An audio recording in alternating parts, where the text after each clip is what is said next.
Let's forget about what could have been and focus on what could be.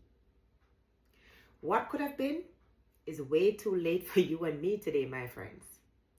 But what can be is an opportunity for us to start now and put things in place.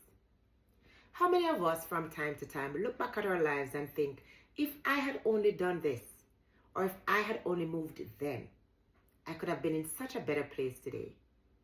I am sure from time to time, all of us may be bombarded with these thoughts or ideas.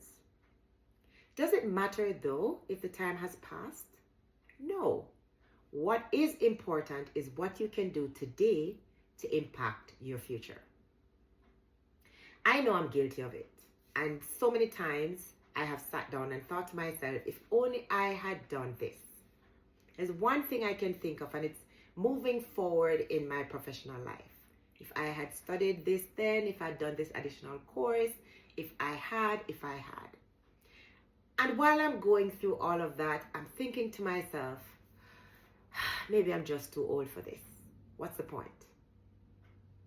And there, my friends, is where I have created my own obstacle, my own blockade. I have now stopped myself from moving forward by creating something that may not even be my reality. The truth is, years have now passed since I've been saying to myself, if only I had. Now, when the thought occurred to me years ago, if I only had, then I wouldn't be saying that today, because I would have done something about it. Let's get out of that frame of mind. Let's get out of that mode where we're thinking of all the possible obstacles or even the real obstacles, because obstacles are just that, obstacles.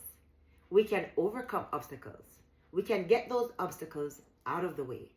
We can climb over those obstacles even if we have to, if it's really something that we want to achieve.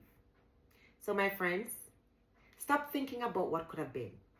Let's focus on what is and what can be, and start putting things in place today to ensure that we have that future that we want. Bear in mind, we may not always accomplish all the things we set out to. But you know what is more important than saying, what if I had? It is saying, I tried, it didn't work out, and maybe it wasn't meant to be. And still, we are not going to let that stop us, because that's just a part of life. We are just going to put more things in place to ensure that we are able to move forward into that promise and into that beautiful future that we deserve.